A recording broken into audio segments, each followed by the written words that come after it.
Malo le ngā lua tala whalava o se whapoponga o tala mai Ausetalia le Radio Samoa.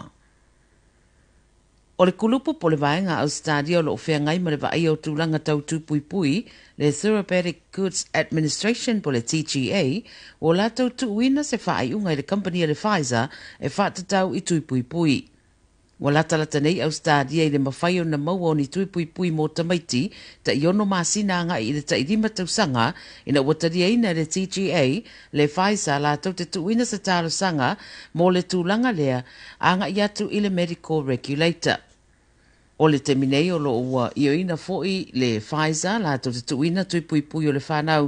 i le COVID-19 mō tamaiti ta irima tausanga marunga atu pei tai o lea ua whaelo mai se talafiafia o le ao o atuai foi ma se fesoasoani mō tamaiti mai le ta iono māsina anga i le 5 tausanga. O le tūpui a le Moderna mō tamaiti la loifo le ta irima tausanga o le oilo i na foi le TGA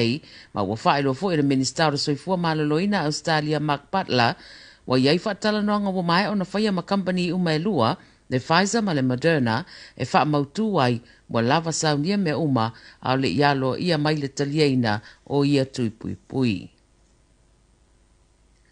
Whai mai sa sui o le uni o tangata whaingaruenga i Trains le Rail Network e au ona sila fia e tangata o te te o lo lātou whaatinoina le teminei e mō lātou. E o atu le fitus 40% o au nanga Trains wa le whaatau nuina au wha ngā solo e pēr whiutana inga i le vāo uni ma le malo. Le solulo le vāsu nei na whaelo ai le Minister whala wa inga o David Elliott e lua se la wonus 4 miliona wa tuina mo le whaale leia o Trains o le whina wa le uni o nisi o Trains o lo o whaonga le teminei wa le saunga le mū.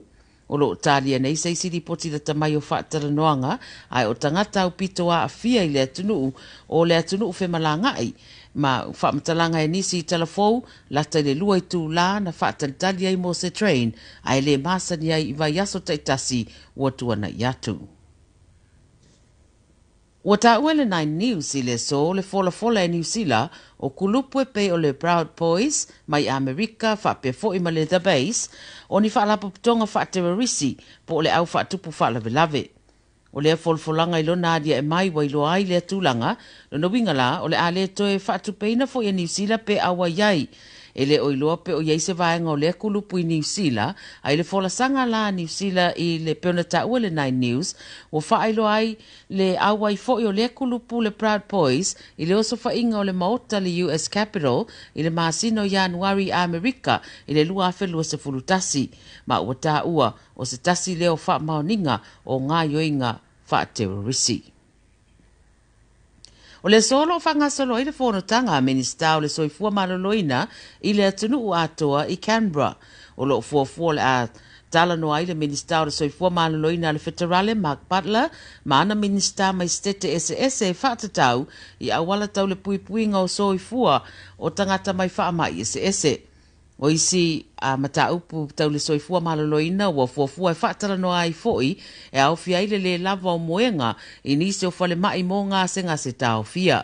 Ua fuafua o ni whaai unga e mautu mai le nei whonotanga o le aao ngā tele mo le whaale leia atilo le au unanga tau le soifua maloloina i le atunu ua toa.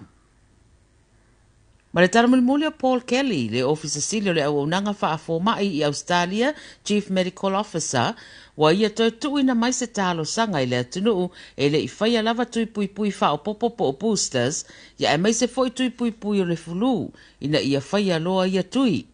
Vai mai a ia, o le a fia whaatasi o le tangata i wha mai uma e lua, o le a tuina i foi se isi avenga i le au nanga le soifua maloloina.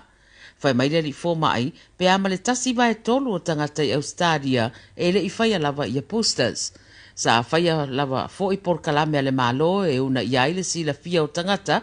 i tūlanga o tui pui o lo o havanoa mai mō puipuinga e le ngata mo le au mātutua ia ai whapena fō i mō le whanau. O tala ia le Radio Samoa mai Ausetalia mo le nei aso whareile, whaamamue mō fō i seisi whapoponga le vai aso fōu, manuia tele le whai ungo le vai aso whasoifuia.